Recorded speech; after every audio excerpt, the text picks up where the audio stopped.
Kate Morrison sat in the huge meeting hall on Station Prime. The place was massive, big enough to hold representatives from over 1,000 different alien species. Right now it felt more like a zoo than a place where important decisions got made. The Zorathi delegate was screaming again. His forearms waved wildly as he pointed at the Kelvani representative across the room. The Zorathi looked like giant lizards with too many teeth, and when they got angry, spit flew everywhere. Kate had learned to sit far away from them during these meetings. "The Kelvani stole our mining rights!" the Zorathi shouted. "They used their mind tricks to fool the survey teams!" The Kelvani representative didn't even look up from his data pad. The Kelvani were tall and thin, with pale blue skin and huge black eyes.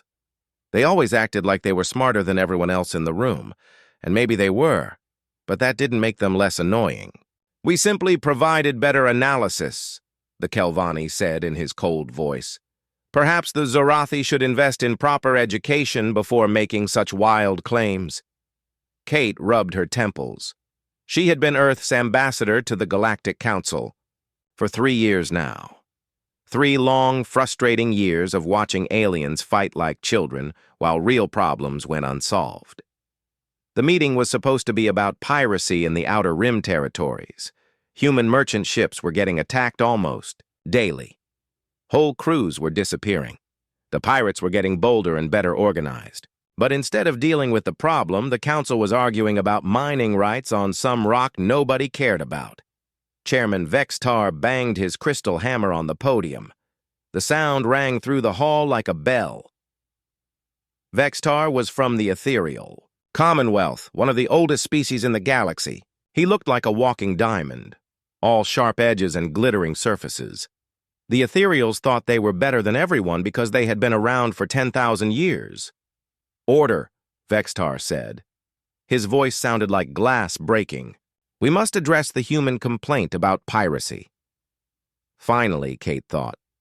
She stood up and walked to the speaking platform. The hall got quiet as she moved.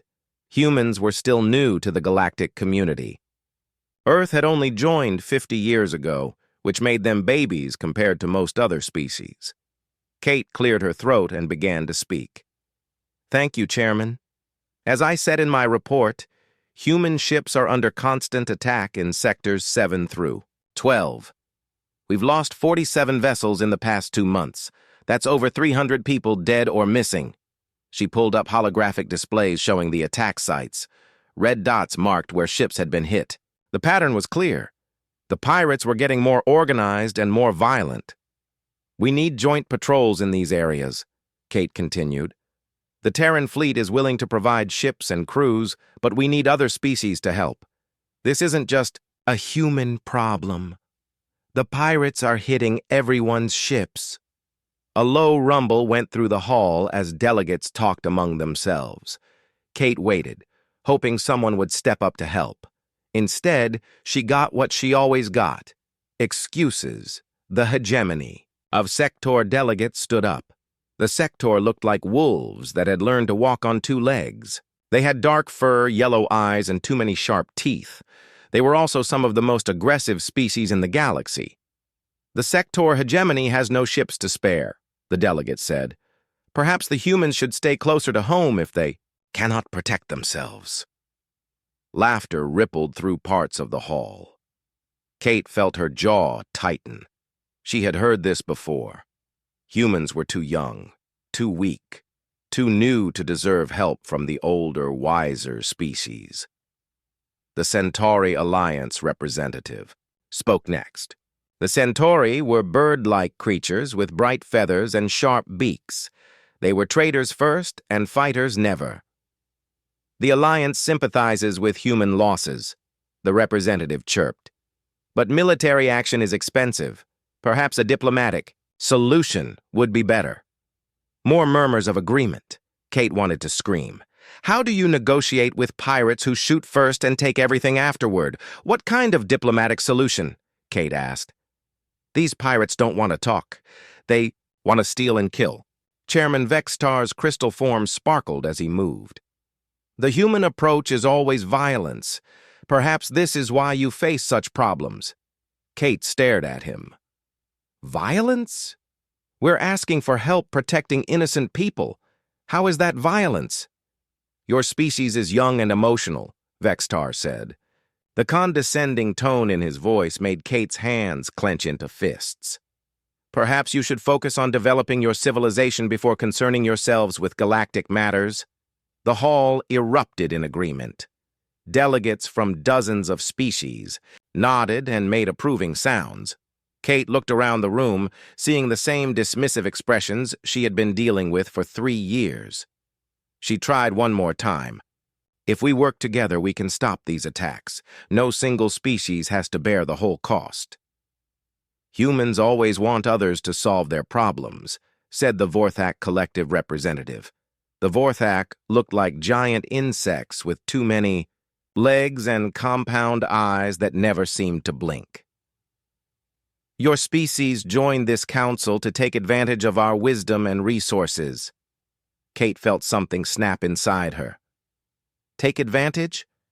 We've provided medical aid to 17 different species. Human doctors have saved millions of alien lives. Our engineers designed half the systems keeping this station running.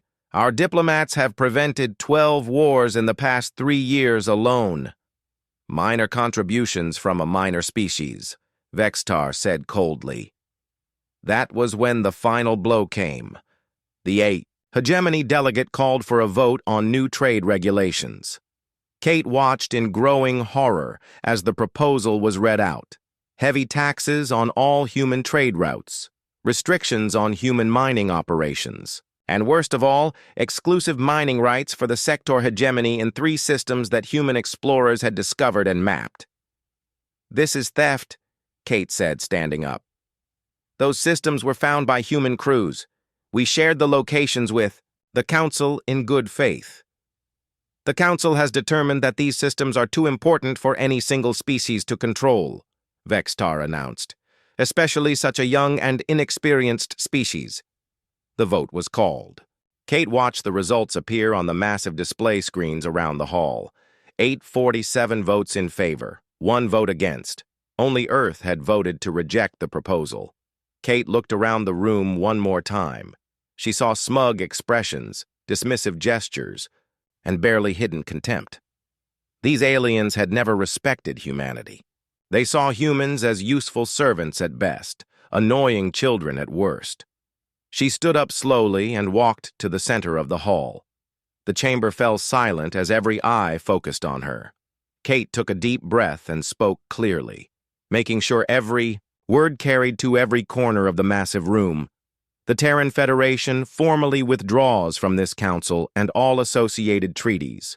We withdraw from all joint operations, all mutual defense pacts, and all trade agreements negotiated through this body. Shocked murmurs filled the air. Some delegates looked confused, others amused. A few actually laughed. Kate continued, her voice growing stronger. Effective immediately, all human diplomatic staff will leave alien space. All human medical personnel will return to Earth. All human peacekeeping forces will withdraw from their current assignments. Now the laughter was getting louder. The sector delegate was grinning, showing all his sharp teeth. The children are having a tantrum, he said to the delegates around him. Kate ignored him. We offered friendship, cooperation, and help.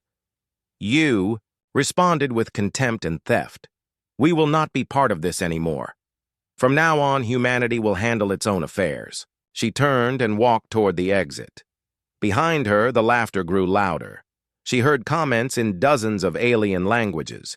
She didn't need a translator to know they were mocking her, mocking humanity, mocking the idea that anyone would miss them. Chairman Vexitar called out behind her. This tantrum will pass. Humans are too emotional to maintain such a position. You will be back. Kate paused at the doorway and looked back one last time. No, she said simply. We won't. She walked out of the Galactic Council for the last time. The laughter followed her down the corridor, but she didn't care anymore. Let them laugh. They would learn soon enough what they had just lost. Within hours, emergency messages were flying across the galaxy. Every human ship, every human facility, every human worker in alien space received the same order: come home immediately. The largest evacuation in galactic history had begun, and nobody realized how much was about to change. 3 months had passed since Kate Morrison walked out of the Galactic Council. Captain Lisa Park floated in the observation deck of her ship, the Terra Nova, watching something that should have been impossible. 2 fleets were blasting each, other apart in the space between 3 dead planets, and both sides had been allies just weeks ago. The Vorthak Collective and the Centauri Alliance were at war. Lisa had known both species for years. The Vorthak were bug-like creatures who loved order and careful planning. The Centauri were bird people who cared more about profit than fighting. They had worked together for 50 years, trading resources and sharing technology. Human diplomats had helped them write their first trade agreements decades ago. Now they were trying to kill each other over some rocks floating in space. "Captain," her communications officer called out, "we're getting emergency signals from both fleets. They want us to leave immediately." "Set course for the edge of the system," Lisa ordered. "But keep recording everything. Command is going to want to see this." The Terra Nova was an exploration ship, built for discovery rather than fighting. Lisa had no intention of getting caught in the middle of someone else's war. But she couldn't help wondering how things had gone so wrong so fast. Her answer came from an old friend. Ben Taylor had been a smuggler for most of his adult life, running cargo to places where legitimate traders were afraid to go. Now he was sitting in Lisa's quarters, drinking coffee and looking older than his 45 years. "It started small," Ben said, staring out at the stars. "Little disputes that normally would have been settled in a day or 2. But without human mediators, these arguments kept growing." Ben had been working the trade routes between Vorthak and Centauri space when the fighting began. He had watched the whole thing fall apart from the inside. "The Vorthak found some asteroids with rare metals," he continued. "Nothing special, just standard mining stuff. But the Centauri claimed the asteroids were in their territory. Normally, some human diplomat would have looked at the old treaties and figured out a fair solution in about an hour." Lisa nodded. She remembered similar disputes from her early career. Humans had a gift for reading the complicated mess of galactic law and finding compromises that everyone could live with. "But there were no human diplomats," Ben went on. "So both sides kept arguing. The arguments got louder. Ships started showing up. And then somebody fired the first shot." Lisa looked out at the battle still raging in the distance. Hundreds of ships were fighting over a few rocks that probably weren't worth much anyway. The whole thing was stupid and wasteful and completely preventable. "It's not just them," Ben said quietly. "This is happening everywhere. The hegemony is pushing into neutral zones. The smaller species are forming alliances, but they don't trust each other enough to make them work. And everybody is blaming everybody else." Lisa had heard the reports. Border skirmishes were breaking out across a dozen sectors. Trade routes were becoming dangerous as old agreements fell apart. Species that had been peaceful neighbors for centuries were suddenly treating each other like enemies. Meanwhile, back on Earth, President Robert Chen was dealing with his own problems. His office was filled with urgent messages from alien governments, each one more desperate than the last. The first crisis had hit the ethereal Commonwealth. The crystal-based aliens needed special medical care that only human doctors knew how to provide. Their bodies were different from any other species, part organic, part mineral, part something that human scientists still didn't fully understand. Dr. Helen Ross had spent 20 years learning ethereal medicine. She had trained hundreds of alien doctors in the techniques needed to keep crystal beings healthy. When the humans left, those techniques left with them. "The plague is spreading through their core worlds," Helen reported to the President's Emergency Council. "Without proper treatment, their mortality rate is climbing toward 30%. They're dying from diseases that we could cure in days." The second message came from the Verdant Collective, a species of plant-based aliens who communicated through chemical signals and color changes. Human linguists had spent decades developing translation protocols that allowed the Verdant to talk with other species. When the human translators left, the Verdant found themselves cut off from the rest of the galaxy. They couldn't make themselves understood in trade negotiations. They couldn't participate in council meetings. They were becoming isolated in a galaxy where isolation meant death. "We built more than we realized," Helen said, reviewing reports from across known space. Medical protocols, translation systems, trade agreements, peacekeeping procedures. Humans were involved in all of it. We didn't just participate in galactic civilization. We held it together.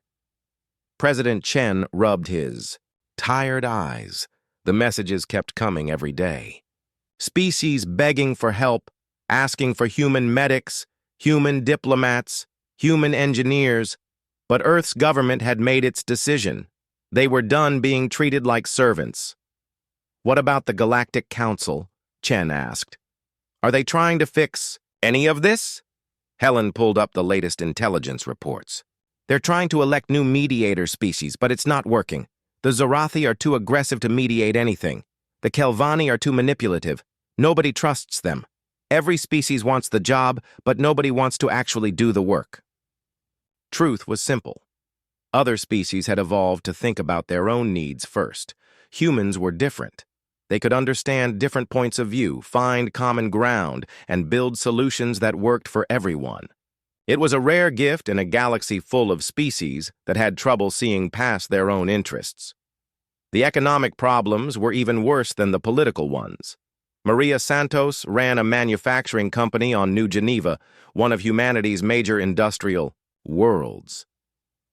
Before the withdrawal, her factories had produced components for ships, stations, and equipment used across the galaxy. Now her alien suppliers had stopped delivering raw materials. The trade routes were too dangerous. The complex web of interspecies commerce that had taken centuries to build was falling apart in months. "We can't get the rare elements we need," Maria told the Business Council. "The Rigel Consortium used to ship us crystalline matrices every month. Now they're at war with their neighbors and their shipping lanes are closed." Similar reports were coming in from across human space. Alien customers who had once bought human products were canceling orders, some because they couldn't afford them anymore. Others because they were too busy fighting wars to worry about trade. The strangest part was how quickly it all happened. Dr. Carl Weber, a specialist in alien psychology, had been studying the crisis from his office on Earth. His conclusions were disturbing. "We weren't just diplomats and traders," he reported to Congress. "We were emotional stabilizers. Human empathy allowed us to understand what different species needed, not just what they wanted. We could see the big picture in ways that other species couldn't." Carl had spent his career studying how different alien minds worked. Each species had evolved on different worlds with different challenges.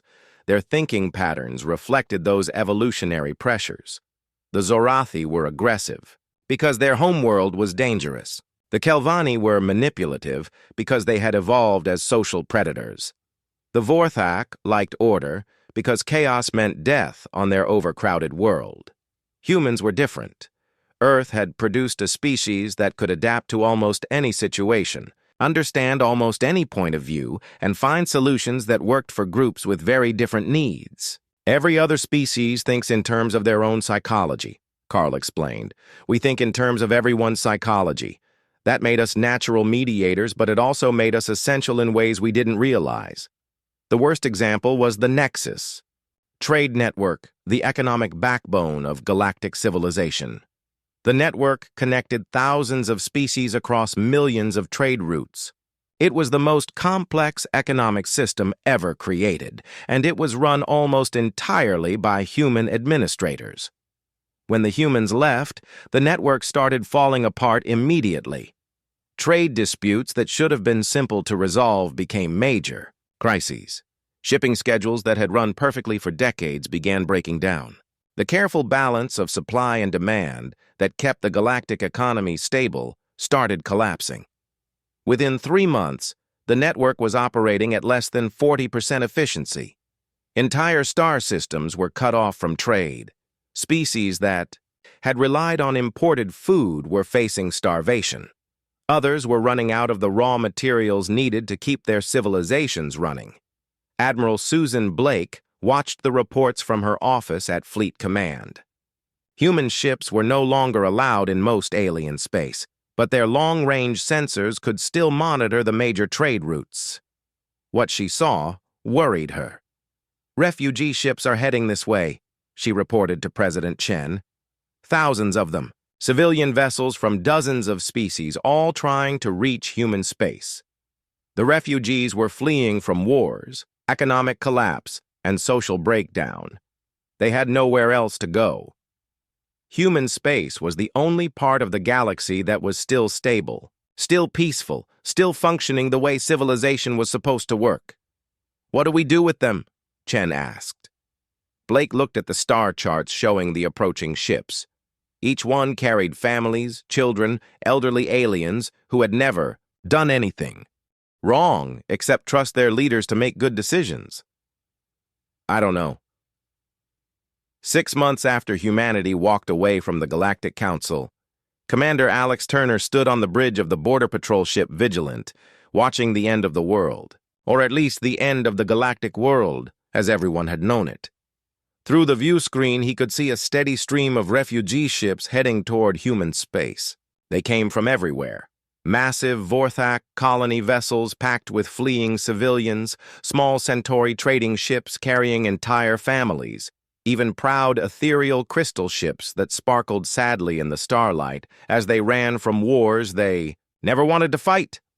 "How many today?" Alex asked his communications officer. 47 ships in the past 6 hours, Lieutenant Gary Stone replied. "That brings the total to over 3,000 refugee vessels in the past month." Alex shook his head. 3,000 ships meant millions of aliens fleeing their homeworlds. The numbers were getting bigger every day, and the stories they brought were getting worse. The latest reports came from Commander Julie Brooks, who was stationed near the former neutral zone between Hegemony and Alliance space. What she had seen would give her nightmares for years. "The Sector Hegemony is on the move," Julie reported during the daily command briefing. "They've taken over 17 systems in the past month. No negotiations, no warnings. They just show up with their war fleets and start shooting." The Hegemony had always been aggressive, but human peacekeepers had kept them in check for decades. Every time they got too pushy, human diplomats would remind them about trade sanctions or mutual defense treaties. Every time they started massing fleets, human military advisors would quietly suggest that maybe they should think about the consequences. Now there were no human peacekeepers to keep them in line. General Kraz, the Hegemony's top military leader, had made his intentions clear in broadcasts across the galaxy. "The soft-hearted humans were the only thing holding back our destiny," he declared. "Now we will take what is rightfully ours." What was rightfully theirs seemed to include most of the galaxy. The Hegemony war machine was rolling across space, conquering everything in its path. The smaller species didn't have a chance. The Aquatic Federation lasted 2 days. The Mining Guild surrendered without a fight. The democratic world sent desperate messages begging for help that never came. "Where are the other major powers?" Alex asked during one briefing. "The Ethereal Commonwealth has thousands of ships. The Kelvani Empire has advanced technology.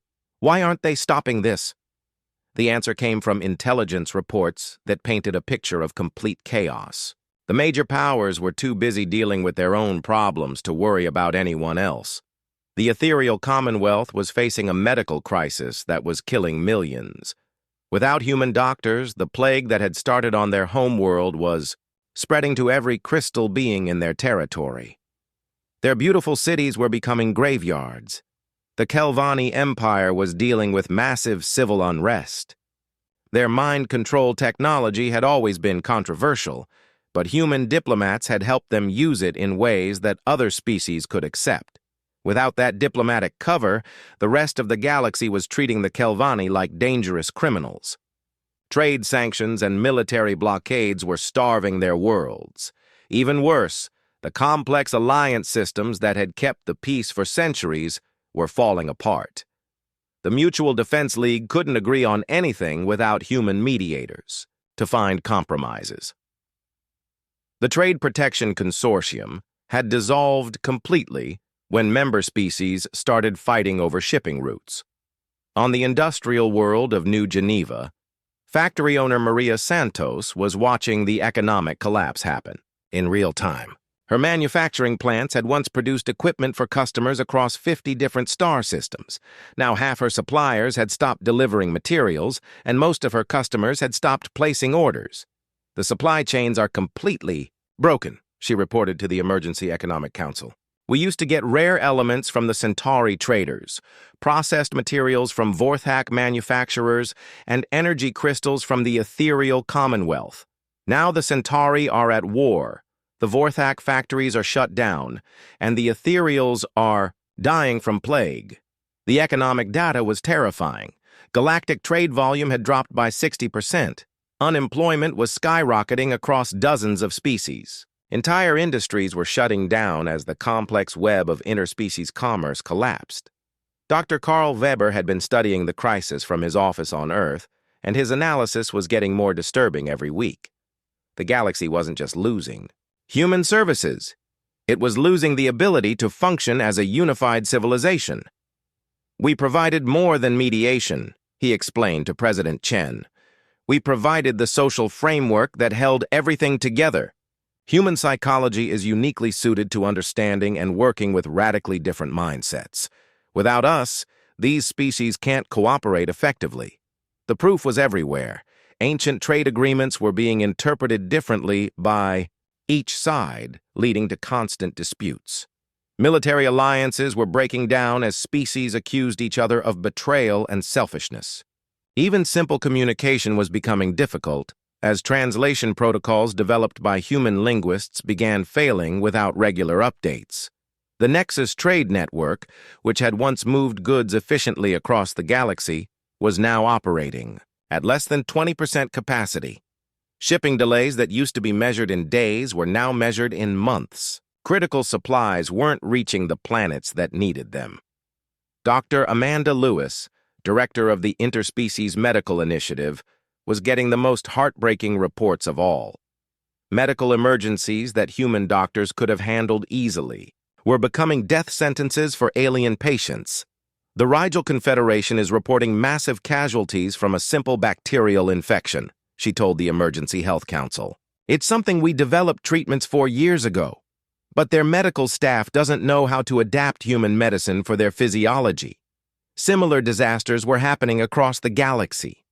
The Aquatic Federation was losing people to diseases that human marine biologists had studied extensively. The silicon-based species in the Outer Rim were dying from mineral deficiencies that human geologists could diagnose in minutes, but the worst part was watching ancient civilizations tear themselves apart from within. The Vorthak Collective, which had maintained social order for over 1,000 years, was facing massive civil unrest. Their rigid social structure depended on complex resource allocation systems that human economists had helped design and maintain. Without human administrators to keep the system balanced, some Vorthak colonies were drowning in excess goods while others starved. The inequality was driving their normally orderly society toward revolution. The Centauri alliance was fracturing along old clan lines as economic hardship brought back tribal rivalries that hadn't been seen in centuries. Human anthropologists had spent decades helping them build a unified culture that transcended their evolutionary past. Now that culture was crumbling in months. Commander Alex Turner received daily reports from patrol ships stationed along the borders of human space. Each report was worse than the last. The hegemony took 3 more systems today, reported Captain Nancy White from her position near the former Alliance territory. They're not even bothering to negotiate surrender terms. They just blast the defensive fleets and move in. Any word from the Galactic Council? Alex asked. Nancy's laugh was bitter. What council? Half the member species have pulled out to deal with their own crises. The other half spend all their time arguing about who's to blame for the mess. They can't even agree on what language to conduct meetings in now that the human translation protocols are breaking down. The famous Galactic Council that had once ruled over 1,000 species was now a joke.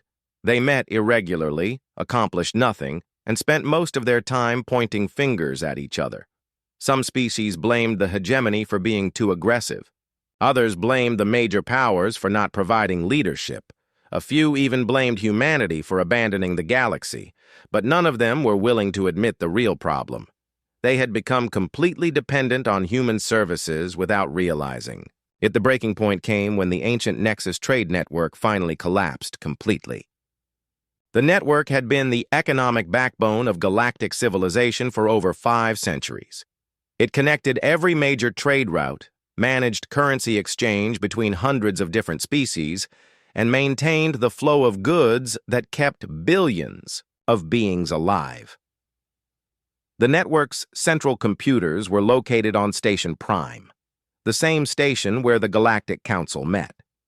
When the human technicians left, they had tried to train alien replacements, but the system was too complex for any single species to understand completely.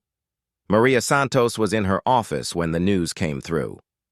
"The Nexus just went dark," her communications officer reported. "Complete system failure across all sectors." Within hours, the effects were felt across the galaxy. Ships carrying food to starving worlds couldn't get clearance to dock. Medical supplies bound for plague-stricken planets were stuck in customs systems that no longer functioned. Raw materials needed to keep factories running were trapped in warehouses by computer systems that alien technicians couldn't fix. The galaxy that had once mocked humanity for 1 year after humanity walked away from the Galactic Council, Admiral Susan Blake stood in the command center of Seoul Defense Station, watching the largest refugee fleet in galactic history approach Earth. Her sensors showed over 10,000. Ships from dozens of species, all fleeing wars that seemed to have no end. The galaxy was burning, and everyone wanted humanity to put out the fires. Admiral Blake had been expecting this day for months. The reports from across known space painted a picture of complete civilizational collapse.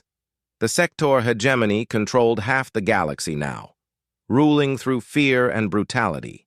The other half was either fighting hopeless wars against the hegemony or fighting each other over the scraps of a broken economy. "Admiral," her communications officer called out. "Priority message from the approaching fleet. It's Council Speaker Thaisara requesting immediate audience with Earth leadership." Blake nodded grimly. Thaisara was one of the few aliens who had consistently supported human positions in the old Galactic Council. She was also one of the few alien leaders that humans actually respected. If she was coming personally, the situation was even worse than the report suggested. President Robert Chen received the former council speaker in the rebuilt United Nations building in New York. The meeting was broadcast live across Earth and streamed to human colonies throughout the solar system. Everyone wanted to see what the aliens had to say after a year of chaos. Thaisara looked terrible.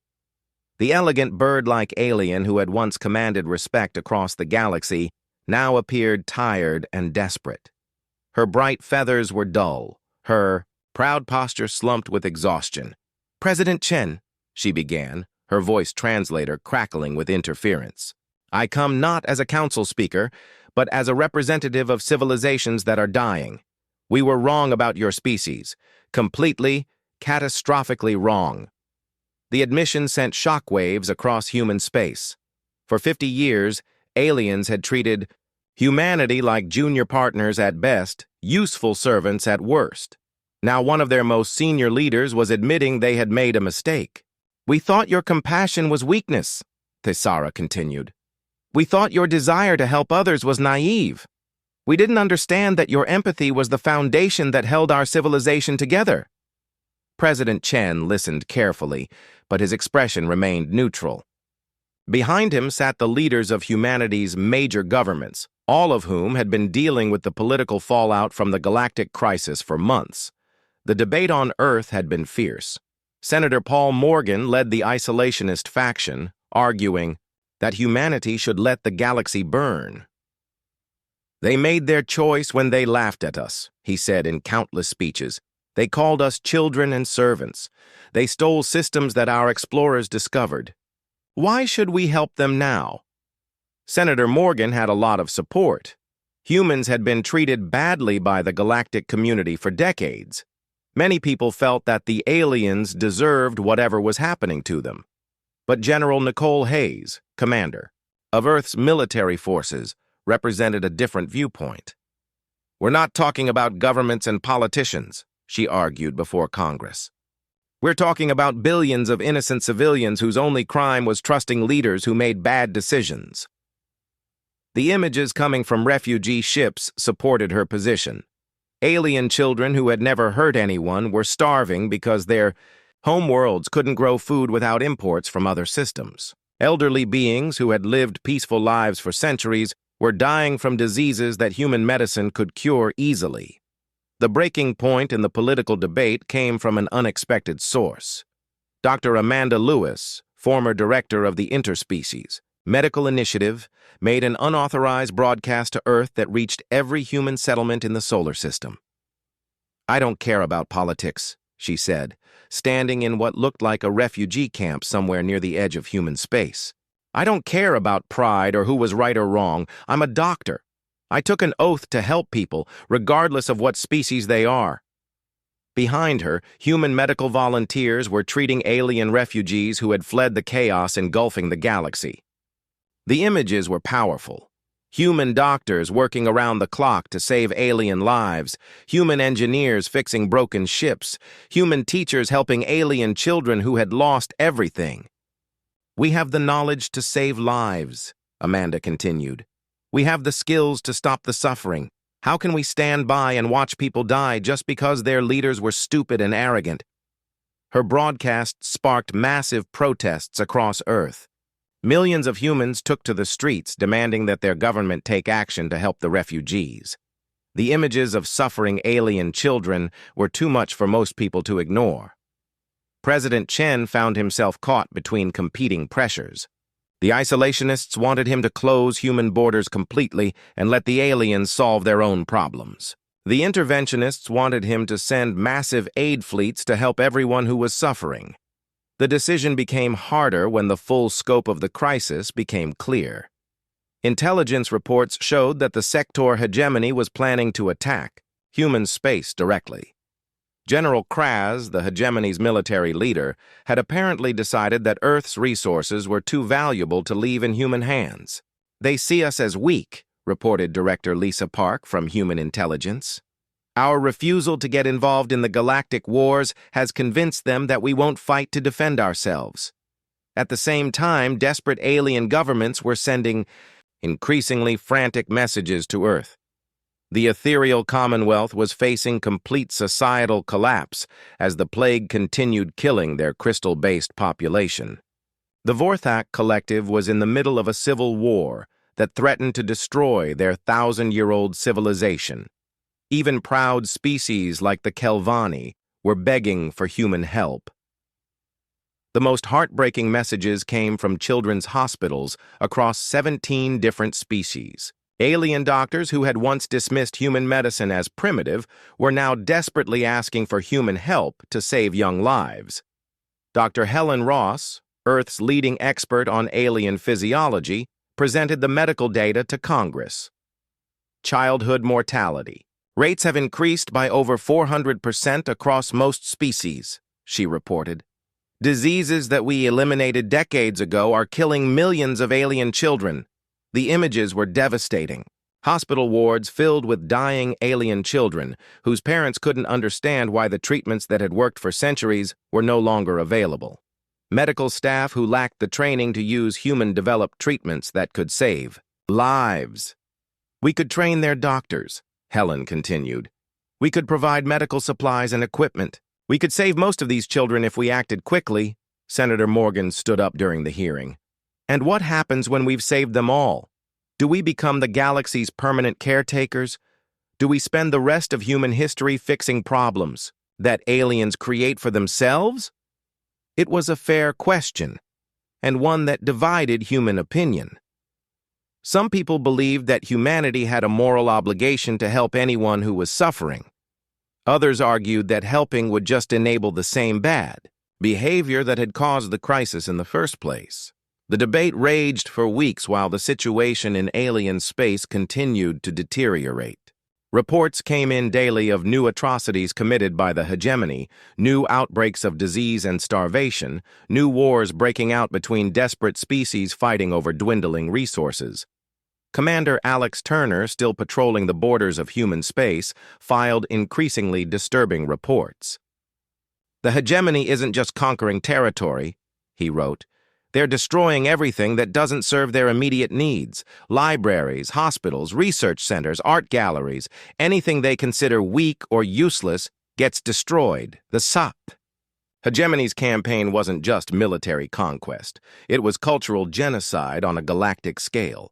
They were trying to reshape the galaxy according to their own violent philosophy, destroying thousands of years of accumulated knowledge and culture in the process. Finally, President Chen made his decision. In a speech that would be remembered as one of the most important in human history, he announced Earth's response to the galactic crisis. "The Terran Federation will not rejoin the Galactic Council," he said, standing before the combined leadership of humanity. "We will not return to a system that treated us as servants and dismissed our contributions." Disappointed murmurs filled the hall. But Chen wasn't finished. "However," he continued, "we will not abandon innocent people who are suffering. The Terran Federation announces the creation of the Humanitarian Relief Initiative. We will provide medical aid, disaster relief, and refugee assistance to any species that requests it." The room erupted in arguments. Isolationists were angry that Chen was committing humanity to helping aliens. Interventionists were upset that he wasn't doing more to stop the hegemony directly. "But," Chen said, raising his voice over the noise, "we will do this on our terms. No more serving as junior partners in alien organizations. No more accepting second-class treatment in exchange for doing the work that keeps galactic civilization functioning." He outlined the new policy. Humanity would provide aid and assistance to anyone who needed it, but they would operate independently. Human medical teams would treat alien patients, but they would answer to human commanders. Human diplomats would mediate disputes, but they would work as contractors rather than council members. We offered partnership and received, 18 months after humanity walked away from the Galactic Council, Captain Dan Miller stood on the bridge of the medical ship Mercy, watching something that few people had ever seen before. Alien warships were lowering their weapons and asking for permission to dock peacefully.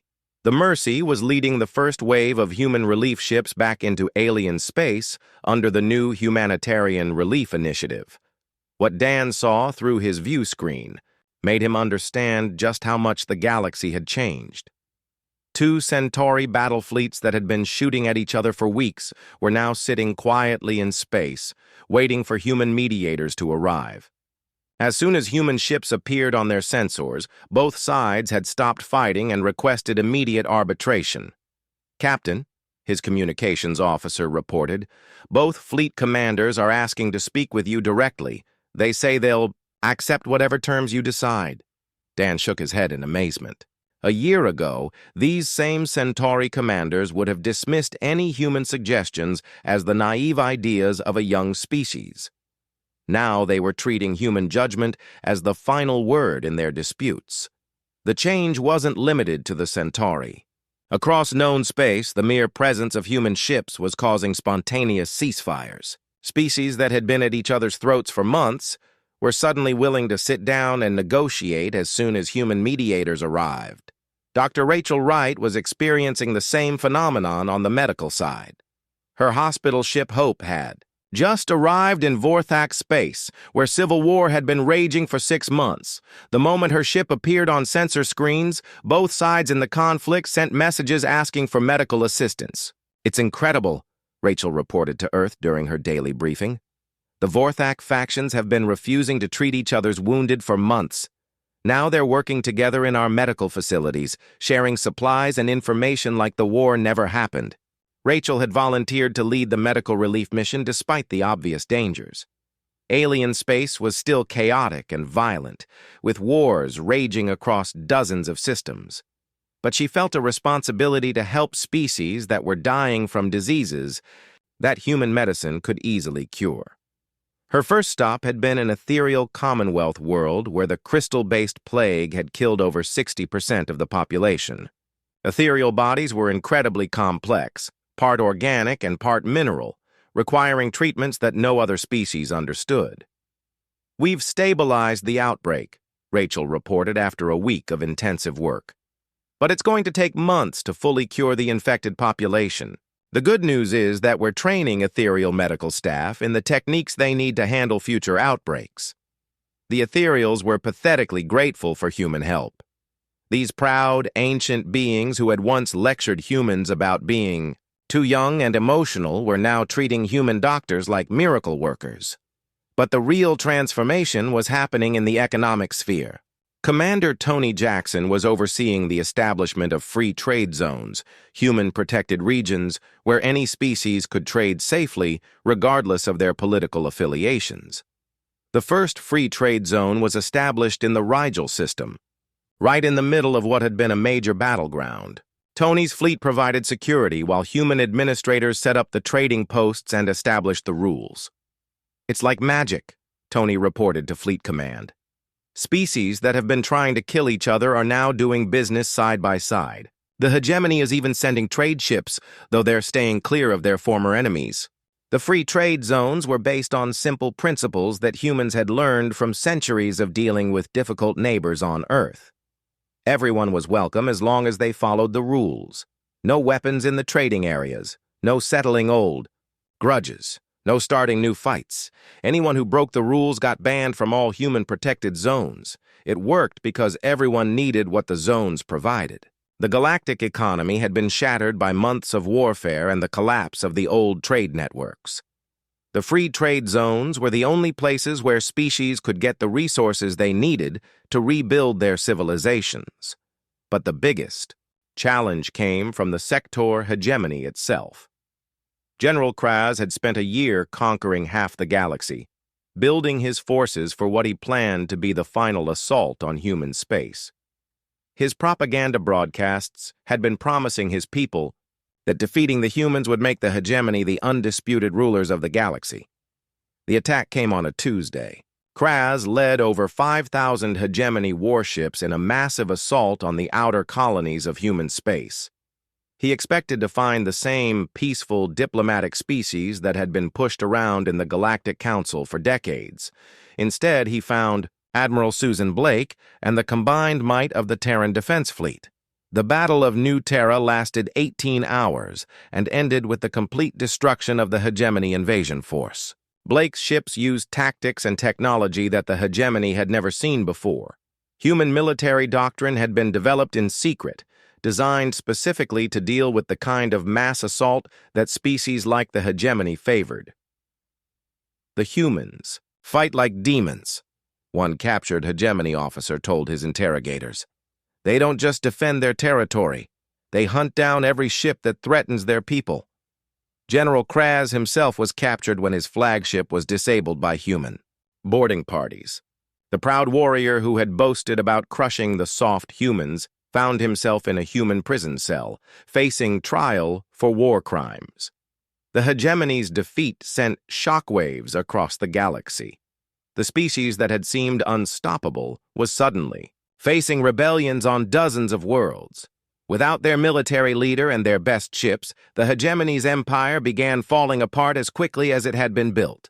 "They thought we were weak because we chose not to fight," Admiral Blake explained to reporters. "They confused restraint with inability. That was their mistake. But humanity's response to victory surprised everyone, including many humans themselves. Instead of taking revenge on the hegemony, President Laura Adams announced a new policy of reconciliation. "The hegemony's leaders will face justice for their crimes," she declared. "But the hegemony people deserve a chance to build a better future. We will help them transition to a peaceful government if they want our assistance. The offer was controversial on Earth. Many humans wanted the hegemony to pay for the destruction they had caused. But Adams understood something that the alien species were still learning. Lasting peace required forgiveness, not just victory. The transformation of the galaxy accelerated after the hegemony's defeat. Human mediators, now working as independent contractors rather than council representatives, proved even more effective than they had been before. Free from the bureaucratic constraints of the old system, they could focus on finding real solutions instead of political compromises. Kate Morrison, the former ambassador who had walked out of the Galactic Council, found herself busier than ever. She was now running the Independent Diplomatic Service, coordinating human mediators across the galaxy. "We're handling more cases now than we ever did through the Council," she reported to President Adams. "But the work is more meaningful. We can actually solve problems instead of just managing them." The old Galactic Council had been dissolved after most of its member species withdrew to deal with their own crises. In its place, a new organization was forming, the Intergalactic Cooperation Summit, based on voluntary participation and mutual respect. The first summit was held on Station Haven, a newly built facility in neutral space. Representatives from over 600 species attended, many of them the same aliens who had laughed at humanity's withdrawal 2 years earlier. Kate stood at the podium, looking out at the assembled delegates. The hall was different from the old council chambers, smaller, more intimate, designed for cooperation rather than competition. "Welcome to the first Intergalactic Cooperation Summit," she began. "This organization is built on simple principles. Every species has value, every voice deserves to be heard, and every member participates by choice, not by mandate." The response was overwhelmingly positive. Species after species stood up to pledge their support for the new system. Even former enemies were working together, united by their shared experience of surviving the chaos that had nearly destroyed galactic civilization. The ethereal Commonwealth's new speaker, a young crystal being named Velthar, addressed the assembly. "The Commonwealth has learned much from recent events," she said. "We mistook age for wisdom and power for strength.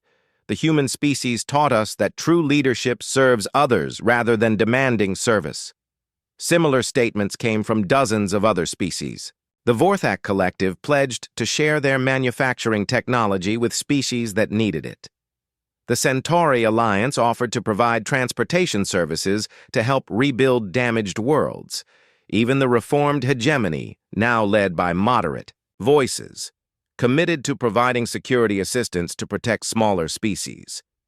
But the real measure of success wasn't in the political speeches or the formal agreements. It was in the everyday cooperation that was slowly rebuilding galactic civilization. Dr. Rachel Wright's medical exchange program was training alien doctors in human techniques, while human medics learned about alien biology. Species that had once guarded the